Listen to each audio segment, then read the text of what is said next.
Hello friends, এখন বাজে সকাল 8টা আর আমি বসে গেছি এখন আমার সবচেয়ে প্রিয় জিনিসটা চা নিয়ে। তো তোমরা আমার মতো কে কে চা খাও অবশ্যই কমেন্ট করে আগে জানাও, তারপরে তোমাদের সাথে বাদ বাকি কথা হচ্ছে।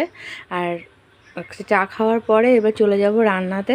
তো দেখো চালটা রেখে দিয়েছি আর ডালটা রাখা রয়েছে, ধুয়ে নেব। আজকে যেহেতু শুক্রবার তাই আজকে হবে নিরামিষ। আর তারপরে তোমাদের সাথে আবারও দেখা হচ্ছে সবজি কাটার সময় বা রান্না করার সময়। গতকাল ছিল শুক্রবার আর সেই আপডেটটা তোমাদের কাছে আমি দিতে পারিনি। তো গতকাল আমি সয়াবিন রান্না করেছিলাম আর উচ্ছে দিয়ে ডাল বানিয়েছিলাম আর আলু সেদ্ধ দিয়েছিলাম। এই কালকে মানে গতকালকে আমাদের রান্না ছিল। তারপর রান্না সেরে কালকে তো জানোই কীরকম বৃষ্টি পড়ছিল, কিন্তু তবুও সোনা জিমন্যাস্টিক ক্লাস, নাচ এগুলো কিছুই বন্ধ করতে চায় না। তো ওকে নিয়ে চলে গেলাম জিমন্যাস্টিক ক্লাসে।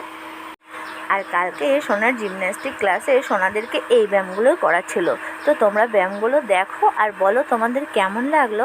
আর হ্যাঁ, আর একটা কথা, যারা এখনও আমার চ্যানেলটাকে সাবস্ক্রাইব করোনি তারা তাড়াতাড়ি আমার চ্যানেলটাকে সাবস্ক্রাইব করো, আর একটা লাইক, কমেন্ট আর শেয়ার অবশ্যই।